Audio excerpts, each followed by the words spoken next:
জুলাইখাকে আরো একটু কাছাকাছি নিয়ে আসো। তারপর 3 নাম্বার রুম, তারপর 4 নাম্বার, 5 নাম্বার, 6 নাম্বার, 7 নাম্বার। যত নিকটের ঘরে যায় ততই নেকেট, ততই নেকেট, ততই নেকেট। 7 নাম্বার রুমের ভিতরে যে কি ছবি আছে কিছুক্ষণ পর শুনতে পাবেন। আমার আল্লাহ রাব্বুল আলামিন কোরআন শরীফের মধ্যে বলেন, পড়ুন সবাই বিসমিল্লাহির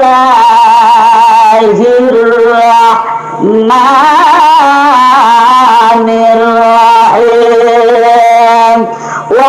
وراودته التي هو في بيتها عن نفسه وغلقت الأبواب وقالت هيت لك قال معاذ الله إنه ربي أحسن مثواي إنه لا يفلح الظالمون। সূরা ইউসুফের 23 নম্বর আয়াত। কয় নম্বর আয়াত? বিরক্ত হয়েছে না? বিরক্ত হয়েছে?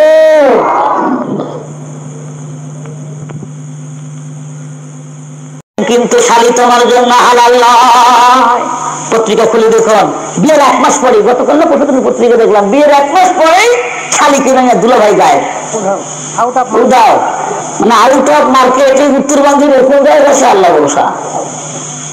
আহা, এটা মুসলমানের চরিত্র। এই চরিত্র নিয়ে জেহাদ, এই চরিত্র নিয়ে আন্দোলন, জেহাদের মাধ্যমে মারি খাওয়া, মরা ছাড়া বুদ্ধি নাই। চরিত্রের দাম কত? লক্ষ টাকা হারা গেলে কামাই করা যাবে, আবার লক্ষ টাকা পূরণ করা যায়। বলেন ঠিক না ঠিক? 1 কোটি টাকা যদি তোমার ধ্বংস হয়ে যায়, কামাই কাজি করে আবার 1 কোটি টাকা তুমি পূরণ করতে পারবে। চরিত্র যদি একবার কলঙ্কের দাগ করে যায়, বুকে হাত দিয়ে জীবনে বলতে পারবে না আমার সে চরিত্রে কলঙ্কের দাগ নাই। বলেন ঠিক না ঠিক? আচ্ছা বাবা, খেয়াল করেন, এই যদি আপনার সামনে তেঁতুল রাখা হয়, আপনারা তেঁতুল চিনেন বাবা? এদেশে খাটা কানে তেঁতুল কয়, তেঁতুল কয়। ওই যে দেখা দেখা দেখা যায়, পাইতে গেলে দেখতে খুব ভালো দেখা যায়। আমার মা বোনরা বোধহয় কম কম খায় না, পুরুষরাও খায়, মেয়েরাও খায়। তেঁতুলের গায়ের চামড়াটা ভালাইয়া তেঁতুলকে যদি একটু আগলা করে যদি একটু সামনে ধরা হয়, এখানে তেঁতুল নাই, খালি নাচতেছি, তাই বোধ অনেকের দিকে পানি হয়েছে। ঠিক না? ঠিক। তেঁতুল যদি আগলা করে ধরা হয়, আর যদি বলে খাওয়া নাকি খাওয়া নাকি, দেখবেন তেঁতুলের দিকটা খালি জীবের মধ্যে পানি খালি টস টস টস টস করে। বাবা মা পুরো নারী যদি বলে আমি ল্যাংটা হয়ে থাকবো তোমার সামনে, তুমি আমার দিকটা খাবা, আমার ভিতরে কিছু হবে না, তোমারও কিছু হবে না। মিথ্যা কথা বলে বলেন ঠিক না? চিন্তা করেছিল আমার ইউসুফকে আমি পেয়ে যাব, আমার ঘরে থাকে, আমার বাড়িতে থাকে। ইউসুফের শিরুনিখানা আমি আগায় দিই, ইউসুফের গোসল পানি আমি আগায় দিই, ইউসুফের বিছনা আমি করে দিই। ইউসুফ আমার নাক থেকে কাটতে পারবে না, ইউসুফ আমার হাত থেকে কোনোদিন রেহাই পাবে না। কিন্তু তা কি করে হয়? আমার আল্লাহ যে ইউসুফকে পয়গম্বর বানাবেন, জোরে কান সুবহানাল্লাহ। চাইতে ভালো মানুষ পৃথিবীতে আর কেউ হতে পারে না। খুব তারা কাইকুনাথ, খুব তারা বেদার একটা ঘুমন্ত মানুষকে জাগ্রত করতে পারে না। কারো বাবা যে ঘুমাইছে তাই তো আর একটা আমাদের ডাক দিস, সে কইলে আমি তো নিজেই ঘুমাইতেছি, তোমার কি ডাক দিব আমি? পয়গম্বর যদি ভুল করে তাহলে আর মানুষ থাকে না। ঠিক না? ঠিক। পয়গম্বর যদি ভুল করে, আমি তো শরীয়তের মধ্যে ভুল থাকতে পারে। আমার আল্লাহ রাব্বুল আলামিন পয়গম্বরদেরকে বিশেষ প্রক্রিয়ায় সৃষ্টি করেছেন, পয়গম্বরদেরকে আল্লাহ নিজ হাতে হেফাজত করেছেন। ইউসুফ আলাইহিস সালাম থাকে খায়, নজরটা নিচের দিকে রাখে সবসময়। ইউসুফ আলাইহিস সালাম জানে আমার আল্লাহ কুয়োর ভিতর থেকে আমাদের বাঁচাইছেন। কুয়োর ভিতর থেকে কে রক্ষা করেছেন? আর বলেন কে? ইউসুফ পয়গম্বরের বয়স 33 বছর হয়ে গেছে বাবা, 13 বছর বয়স থেকে আজকে 33 বছর বয়স। কয় বছর বয়স গেল তাহলে? 13 আর 33, 20 বছরের মধ্যে বাবার মুখ দেখা নাই। কি খারাপ লাগতেছে আপনাদের? যেরকম খারাপ লাগতেছে, মুরব্বী বাবাদের কাছে একটু খারাপ লাগতে পারে। হুজুর আবার কি ওয়াজ শুরু করলে আজকে? যৌবন কালের ওয়াজ। চাচা মেয়েরা একদিন আপনাদের তো যৌবন ছিল, ছিল কি ছিল না? ছিল একদিন যৌবন, তখন তো খুব লাঠি মারছে চাচা মেয়েরা, ঠিক না ঠিক? আজকাল চাচা মেয়েদের বয়স শেষ হয়েছে বলে কি যুবকদের ওয়াজ শোনা যাবে না? চাচা মেয়ে কান ফেলায় শোনেন। যৌবন কালে কি করেছেন একটু হিসাব কিতাব করে দেখেন তো, হিসাবে মিল পড়ে কিনা। 7 5 কত হয়? আরে যেরকম কত হয়? 7 5 13 হয়। 1 টাকা কম দাও, 12 টাকা দাও। একটু হিসাব কিতাব লাগান, 7 5 12 হিসাব আপনার মিল আছে কিনা। আল্লাহর কাছে কি জবাব দিবেন যদি উল্টা পাল্টা যৌবনে হয়ে থাকে? মাহফিল থেকে তওবা করে বাড়ি যাবেন, আবার আল্লাহ তওবার দরজা আপনার আমার জন্য খোলা রেখেছে। যে বলেন ঠিক না বেঠে? জুলাইখা খালি ইউসুফের কাজ দিয়ে দাঁড়াতে, কাজ দিয়ে দাঁড়াতে, বুঝলেন না? এই যুবকরা বুঝলেন না? না বুঝলে আইজুল হক কলেজের বারান্দা দিয়ে একটু আইটেন, বারান্দার দেওয়া লাগবে না। খালি ওই রোড দিয়ে যে হাই রোডটা আছে না, খালি মানে বছর জানলা দিয়ে দেখবেন কত মগামগি, কত টোনাটনি, চিনা বাদাম খাচ্ছে। হাসেন না, খালি হাসেন না, আমি বাস্তব কথা বলতেছি না, বলতে বলতেছি। কেনালে বাবা না ঘরকে যান, ওরা কাকরাই মসজিদে বৃহস্পর বয়ানের টিচার আমরা কি দিচ্ছে। আমার মনে ঘরের মধ্যে টোনাটনি মগামগি বসে বসে চিনে বাদাম খায়, চিনে বাদাম খায়। কত বেসাল ভারে বাবা দিচ্ছে পড়াশোনা করার জন্য, ওরা চিনে বাদাম খায়। কত ছেলের জীবন নষ্ট হলো। কলেজের যুবক ভাইরা কান ফেলায় শোনেন, আপনার জীবনের দাম আছে। বাপ মা বড় আশা করে লেখাপড়া করার জন্য দিছে, পীড়িত করার জন্য নয়, প্রেম প্রেম খেলার জন্য নয়।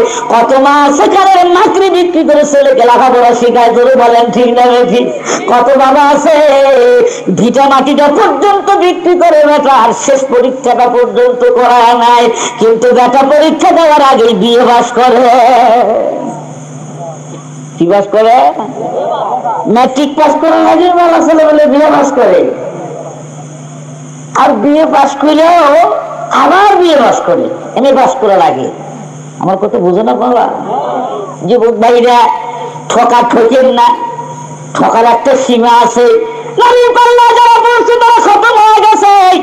দেখুন না, ইউসুফ আলাইহিস সালাম একজন পয়গম্বর মানুষ, সতর্ক হয়ে চলে, সতর্ক হয়ে চলে, কিন্তু উপায় নাই।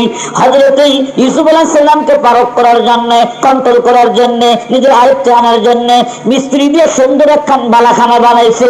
7 রুম বিশিষ্ট বালাখানা। কয় রুম?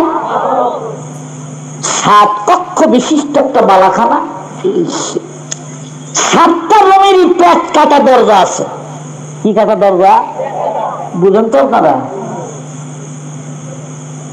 ঠিক মাঝখান দিয়ে দরজা। 1 রুমের মধ্যে ঢুকবেন তো একদম 7 নম্বর রুমের ভিতরে যাওয়া যাবে। জুলাইখা ইউসুফ আলাইহিস সালাম, জুলাইখা তার স্বামী আজিজে মিসরকে বলছে, ড্রাইভার সাহেব, এর ড্রাইভারটা একটু দুর্বল ছিল। আজিজে মিসর একটু দুর্বল ছিল। কোন কোন কিতাবে লিখছে কানা এমনি নাম, সে নামার্দ ছিল। কোন কোন কিতাবে লিখছে জুলাইখা প্রস্তাব দিয়েছিল যে আমি আপাতত 2-1 বছর আপনার ঘরে যাব না। আসলে কিতাবওয়ালা যেটা লিখছে সেটা কিছুটা সমর্থন পাওয়া যায়। তফসির কিতাবে লিখে কানা এমনি নাম, সে নামার্দ ছিল, অর্থাৎ বিবির সাথে মেলামেশা করার ক্ষমতা ছিল না। কিন্তু বড় লোক মানুষ তো এই প্রকার দুর্নামের ভয় কারোর কাছে জুলেখাও কয় নাই। জুলেখা বিয়ে বসতে পারে, বাপ্পার একটা দুর্নাম হয়, এই জন্য ওই অবস্থায় জীবন কাটায় দিচ্ছে। এই অবস্থায় ইউসুফের মধ্যে একটা তাগড়া যুবককে পাইলে মন খারাপ হওয়াটা তো স্বাভাবিক ব্যাপার। আর ড্রাইভার সাহেব, আমার একটা সুন্দর ঘর চাই। দেখবেন যে গাড়ির ড্রাইভার দুর্বল, সে গাড়ি যে কোনো মুহূর্তে অ্যাক্সিডেন্ট করতে পারে। কথা বলেন ঠিক না ঠিক?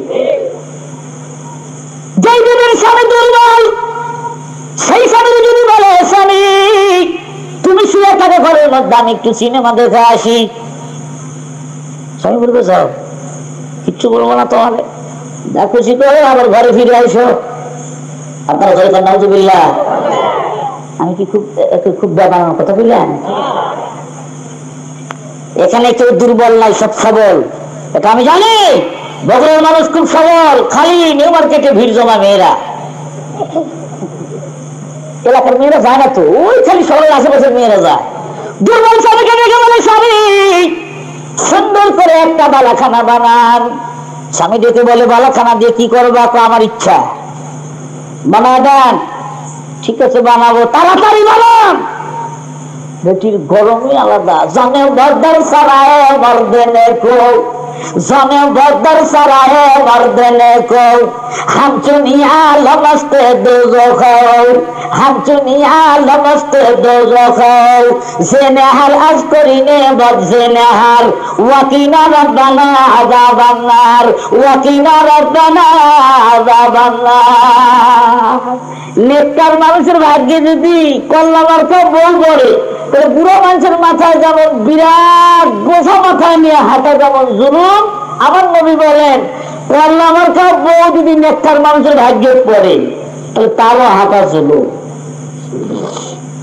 বাপজিরা আমার খেয়াল করেন, আজিজে মিসর বলে, ঠিক আছে আমি তোমার জন্য সবই করতে পারি, যা বলবো আমি তাই শুনবো, না শুনে তো উপায় নাই। সুন্দর করে সপ্তম খণ্ড বালাখানা বানালো। ইউসুফ আলাইহিস সালামের মনিবা জুলাইখা দেখে বলে, আজিজে মিসরের বড় শিল্পীকে দেখো, আমি যেভাবে ফটো আঁকাইতে বলি সেইভাবে ফটো আঁকান লাগবে। এবার শিল্পীকে দেখে বলে, রং তুলিওয়ালা শিল্পীকে দেখে বলে, প্লাস্টারের কাজ খতম, প্লাস্টার শেষ। এবার প্রথম কক্ষের মধ্যে ঢুকে শিল্পীকে ডেকে বলে, শোনো, প্রথম কক্ষের মধ্যে এক ওয়ালে আমার ফটো থাকবে, আর এক ওয়ালে জুলাইখা ইউসুফের ফটো থাকবে। শালীনতা বজায় রেখে অশালীন কোন ফটো আঁকবে না, দুইজনের গায়ে কাপড় থাকবে। কিন্তু আপনার আর্টিফিশিয়ান ভাই, আমার চোখ যেন ইউসুফের চোখের উপরে থাকে, ইউসুফ যেন আমার দিক তাকায় থাকে, আমি যেন ইউসুফের দিকে তাকায় থাকি। এই সুন্দর শিল্পীর কাম তুমি করবা। শিল্পীরা এগুলি পারে কি পারে না? আঁকা আমার ওস্তাদ, তাই না? আর কাম পায় না, আর ব্যবসা পায় না, মানুষের ছবি আঁকা। কয় নাম্বার শিল্পী হয়েছে? কিয়ামতের ময়দান আল্লাহ বলবে, এই শিল্পীর গোষ্ঠী আর একটু মজা দেখে ছবি আঁকছিলি না বান্দা, প্রত্যেকটা ছবির ভিতরে প্রাণ দিতে হবে। যদি দিতে না পারো, এক পা সামনের দিকে আগাইতে দিব না। শিল্পী ভাস্কর্যের মধ্যে যারা জড়িত আছে, এরা কয় হুজুর সবই তো আল্লাহরই দান, সব ভগবানের ইচ্ছা। আমি বলি, ভগবানের ইচ্ছা মানে? এগুলি তো আল্লাহ আমাকে শিখাইছে হুজুর। আল্লাহ তো চুরি করার ক্ষমতা দিয়েছে মানুষকে। আল্লাহ মানুষকে যৌন ক্ষমতা দিয়েছে শুধু বিবির সাথে মেলামেশা করার জন্য, মার সাথে নয়। জোরে বলেন ঠিক না ঠিক? আল্লাহ তোমাকে ক্ষমতা দিয়েছে আসমানের ছবি আঁকো, জমিনের ছবি আঁকো, গাছের ছবি আঁকো, পাহাড়ের ছবি আঁকো। আমরা মৌলবীরা নিষেধ করবো না, কিন্তু প্রাণীর ছবি দেওয়া আঁকবে। কিয়ামতের ময়দানে রাসূলের শাফাআত তারা পাবে না। আমাদের দেশে ভালো ছবি একবার পাইলে তাদের পুরস্কার দেওয়া হয় না। একটু কথা বলেন না কেন? পুরস্কার দেওয়া হয় না। আমাদের জলে চাষা মেলার নাম নামি দামি শিল্পী, তাই না? তার নামে আমাকে পোলাপানরা বই পুস্তকের মধ্যে পড়ে, পোলাপান বই পুস্তক পুরো মনে করে, আমি যদি এরকম জলাই চাষার মতো একটা শিল্পী হতে পারতাম। আর মুসলমান বাচ্চা মুসলমান, আমার বই তোমার পড়া উচিত।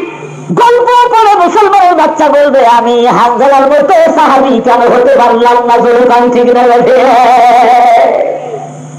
আর মুসলমানদের সামনে যে সমস্ত বই পুস্তক আছে বাবা, এই বই পুস্তক পড়ে পড়ে মানুষ খালি ওই অধঃপতনের দিকে যাচ্ছে। আমরা যত মনে করতেছি উঁচার দিকে তুলতেছি, উঁচা না, এগুলো নিচের দিকে খালি যাচ্ছে। উঁচা আছে জান্নাত, নিচের দিকে আছে বাইরে। আমার খেয়াল করেন, শিল্পীকে দেখে বলে, শিল্পী রে এমন ছবি আঁকবা ইউসুফের চোখের সাথে যেন চোখ আমার লাগা থাকে। ইউসুফ যেন প্রথমে ঘরের মধ্যে ঢুকে বুঝতে পারে, জুলেখা, আমি জুলেখা ইউসুফের বড় ভালোবাসি। ঈদের আগে ছোট্ট ছোট্ট পোলাপান ঈদ কাঠ কেনার জন্য ভিড় জমাইছিল।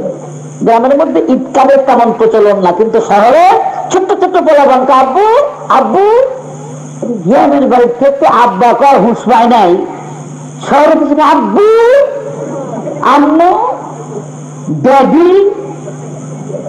তারপরে আরো যদি কি কয় বাবা আঙ্গুলি দিছাড়া বলে মানাই না তাদের আংটি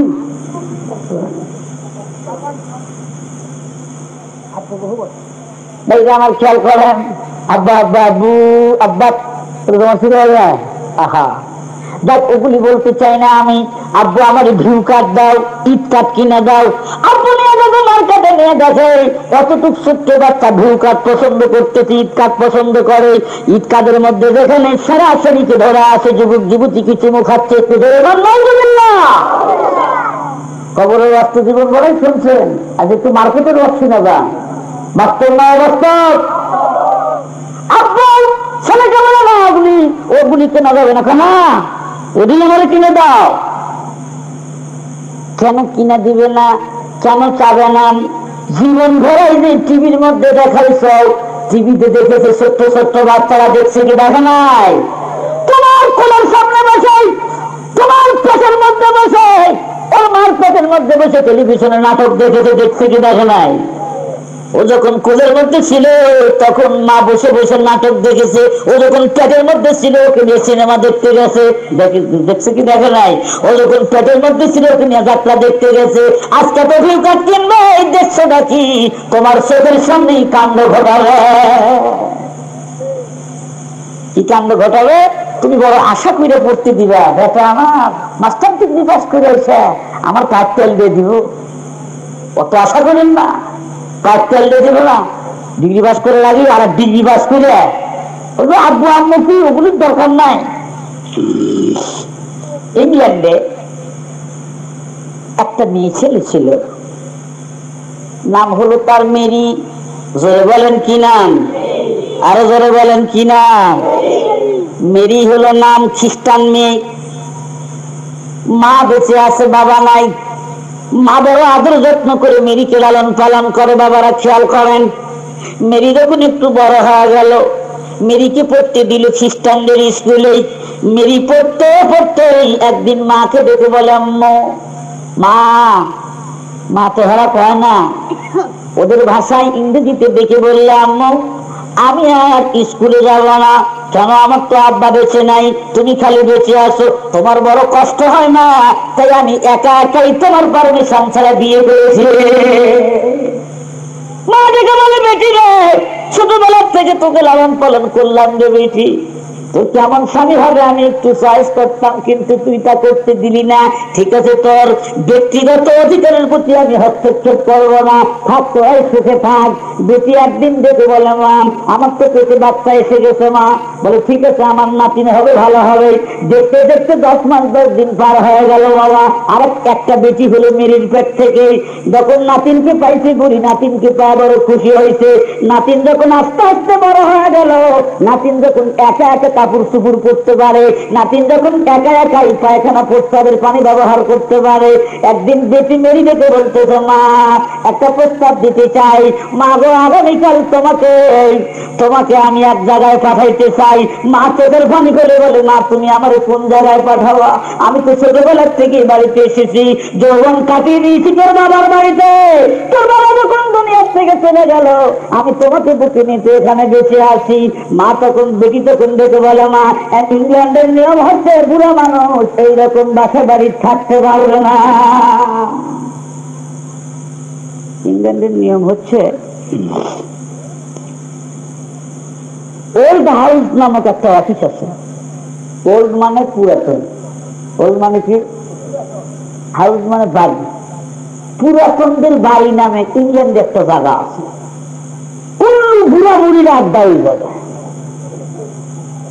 সরকারি ভাবে আইন তৈরি করা হয়েছে বুড়া বুড়ি সমাজের জন্য একটা বোঝা আপনারা ধরে করেন নাউযুবিল্লাহ বুড়া বুড়ি কি সমাজের জন্য বোঝা না বরকত একটু ধরে বলেন কি মা রেডি হও কাপড় চুপড় গোছাও তোমাকে ওল্ড হাউসে পাঠাবো মার চোখের পানি ফেলে বলে বেশি রে ওল্ড হাউসে পাঠাবা এই জন্য বুঝি তোমার মানুষ করেছিলাম ইসলাম না থাকার কারণে বাড়িতে কি প্রকার অশান্তি আসতে পারে মা বেটির হাত ধরে বলে, বেটি রে, আমি তোর কাছে কোনো কিছু চাই না বেটি, মাসে মাসে আমাকে তোর টাকা দেওয়া লাগবে না, তোদের সেবা করবো, এই বাড়িতে থাকবো রে বেটি, তোরা হাতে ধরি পায়ে ধরি, তুই আমার কলিজার টুকরা সন্তান, তুই যেখানে থাকিস রাত্রি যখন তুই বাসায় ফিরিস, তোর কি আর একদিন টাকাইলে আমার কলিজা ঠান্ডা হয়ে যায়, বেটিদের হাতে ধরি পায়ে ধরি, তুই আমার ওল্ড হাউসে বাসাইস না। ও বেটি, ওই যে আমার একটা নাতিন আছে, নাতিনকে ছোটবেলার থেকে আমি তো লালন পালন করেছি, বেটি রে, আমার নাতিনের মহব্বত থেকে তুই আমাকে দূরে সরাই দিস না। বেটি বলে, না তা হবে না, তুমি বুড়া মানুষ, চুল তোমার ভেঙে গেছে, মাঝে মাঝে তুমি খুব খুব করে কাজ হও, তুমি থাকলে আমার বাড়ির সৌন্দর্য থাকে না। মা চোখের পানি ফেলে বলে, না বেটি রে, আজকে আমি তোর সৌন্দর্য নষ্ট করেছি রে বেটি, এত বড় কথা যখন বললি বেটি আমি চলে গেলাম, তোর মতো বেটি মুখ না দেখলে আমার শরীরে করে কান্নাই রইলা। ওল্ড হাউস থেকে গাড়ি আসলো, মাকে গাড়ির মধ্যে তুলে দেওয়া হলো। আপনারা পারবেন বাবা এমনি করে মাকে বিদায় করতে? ওরে যুবক, পারবানি এমন করে মাকে চিরতরে বিদায় করে দেওয়ার জন্য? চিন্তা করে না মা, মাসে মাসে আমি তোমার জন্য টাকা বাড়াবো, টাকা দিয়া শান্তি হয় না বাবা, শান্তি কিন্তু আলাদা জিনিস। মালয়েশিয়ার থেকে আপনার বেটা প্রতি মাসে 10,000 করে টাকা যদি পাঠায়, 20,000 করে টাকা যদি পাঠায়, 2 বছর যখন পার হয়ে যাবে, বাবার মনে চলে বেটার চেহারা একটা বার দেখার জন্য। বেটা যদি বলে আর কোনোদিন বাবার মাটিতে ফিরে যাবো না, বাবা চোখে পানি ফেলে বলে, বেটা রে, তোমার টাকার দরকার নাই রে বেটা, একটা নজর আমার সাথে দেখা করে দাও। এই জন্য আল্লাহ নবী হাদিসের মধ্যে বললো, বেটা বেটির দল, বাপ মাকে জীবনে কষ্ট দিও না, তোমার বাপ মাকে সেবা করবে, বাপ মার চেহারার দিক তাকায়া থাকবে, একটা কবুল হজের নাকি একা। আমার জানা মতো এক বাবা ছেলেকে এনে পাস করেছে আমাদের উত্তরবঙ্গের মধ্যে, নর্থ বেঙ্গলের ভিতরে কত কষ্ট করে বাবা এনে বাস করে এলো। বাবা বিয়ে করে এলো, বেটাকে একটা জমিদার বাড়ি বগুড়া শহরে বিয়ে করেছে, বাবা 5 তলা বাসা করেছে বগুড়া শহরে। বাবা একদিন বড় আশা করে আসছে বেটার বউয়ের সাথে দেখা করার জন্য, বাবার সাথে বেটার সাথে দেখা করার জন্য। ছোট্ট ছোট্ট নাতি নাতির জন্য কলা কিনছে, বিস্কুট কিনছে, পাউরুটি কিনছে গ্রামের মানুষ।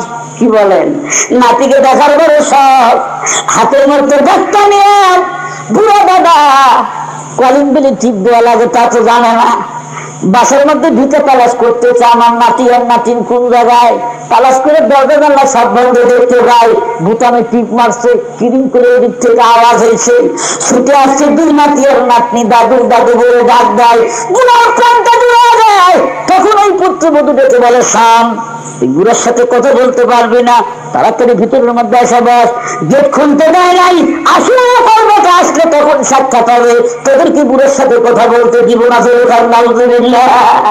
বাবা চোখের মানে বলতে চার বসে আছে, বেটা কোন সময় আসবে? বেটা যখন আসছে বাবা, বেটা এসে আব্বাকে বলতেছে, আব্বা আপনি এতক্ষণ পর্যন্ত এখানে বসে আছেন, ভিতরে যান নাই কেন? বাপ তখন চোখের পানি ফেলে বলতেছে, বেটা রে, তোর বাসার মধ্যে যাওয়ার মতো চাহিদা আমার আল্লাহ। বাসা ছাড়ছে, বলে গেছে আমি আর তোর বাসায় আসবো না। বাইরে আমার বাবা চোখের পানি ফেলে ওখান থেকে চলে গেল, দোয়া করে গেছে না বড় দোয়া করে গেছে। ওই স্বামী কিন্তু বউকে কিচ্ছু বলতে পারে না। কেন পারে না?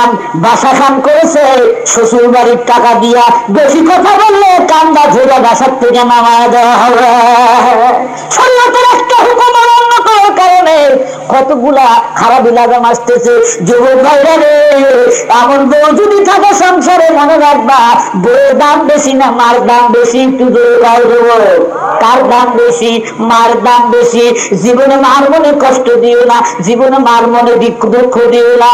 মার আর বাবার চেহারার দিক তাকাবা, প্রতি তাকানোর সাথে সাথে একটা কবুল হজের নাকি তোমার আমল নামায় লেখা হবে।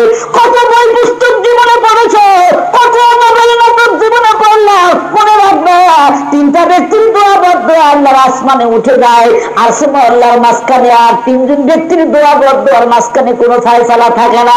মুসাফির ব্যক্তি যদি দোয়া করে আল্লাহ কবুল করেন, জোরে কান সুবহানাল্লাহ। মুসাফির কাকে বলে? এত দূরে গেছে, কসরের নামাজ পড়তে হয়। দ্বিতীয় নাম্বার মুসলিম নিপীড়িত ব্যক্তি, মাথার মধ্যে কি বাড়ি দিচ্ছে, গ্রামের জালিম আছে মাথার বাড়ি দিচ্ছে, হাত পা বন্ধ রেখে তার বাড়ির থেকে লুটতরাজ করে নিয়ে যাচ্ছে। ওই মুসলিম ব্যক্তি আল্লাহর কাছে হাত তুলছে, আল্লাহ আজকে আমি অসহায়, আমার মাথায় বাড়ি দিয়ে আমার ধন সম্পদ গুলি কেড়ে নিয়ে গেল। ওই মজদুরের চোখের বাড়ি জমিনে পড়ার আগে আমার আল্লাহ তার দরখাস্ত কবুল করে নেবেন। আর দক্ষিণী মা বাবা যদি বদ্ধ করে, আসমান আল্লাহ আর আল্লাহ আর মা বাবার মুখের মাঝখানে কোন পর্দা থাকে না। মা তো কত দামি জিনিস, বাবা তো কত দামি জিনিস, মা বাবার দাবার মূল্য কত, এটা আমরা কোনো বই পুস্তকে পড়ার জন্য চেষ্টা করলাম না। কোরআন শরীফ তো অনেকেই আমরা পড়া জানি না, সব মানুষ কোরআন শরীফ পড়া জানি। যেটা আমার মা দেখে বলতেছে মনে আসেনি, মা দেখে বলে বেটি রে ওই ভাই কি আমাকে যেতে হয়, বলে হ্যাঁ মা চলে যাও। শেষ বিদায় নিচ্ছে বেটির কাছে, বেটি চলে যায় ওই ভাই যে যাবার সময় মা চোখের পানি রাখতে পারে না। মা বেটিকে ডেকে বলে বেটি, বেটির আমার কাছে কথা রে, তুই আমাকে কবে নিয়ে আসবি, জোরে গান সুবহানাল্লাহ। মা রাগ করে বলেছিল আমি আসবো না, কিন্তু প্রাণে মানা না, কারণ মা রক্তের সাথে সন্তানের রক্তের একটা সম্পর্ক আছে, আছে না বাবা? মেরি মুস্তি মুস্তি হাসারকে আগে যায় দেখো। বুড়ি গেল ওই ঢাউজে, যাক বুড়ি ওই ঢাউজে যাক, দেখি বেটির পরিণামটা কি দাঁড়ায়। শুনবেন আপনারা? জোরে বলেন শুনবেন। একটু বড় শোনান বাবা। চিত্রকারকে ডেকে বলে চিত্রকার দ্বিতীয় নাম্বার রুমে চলো, মনে আছে আপনাদের? দ্বিতীয় নাম্বার রুমে চলো, ইউসুফ আর জুলাইখাকে আরো একটু কাছাকাছি নিয়ে আসো। তারপর 3 নাম্বার রুম, তারপর 4 নাম্বার, 5 নাম্বার, 6 নাম্বার, 7 নাম্বার।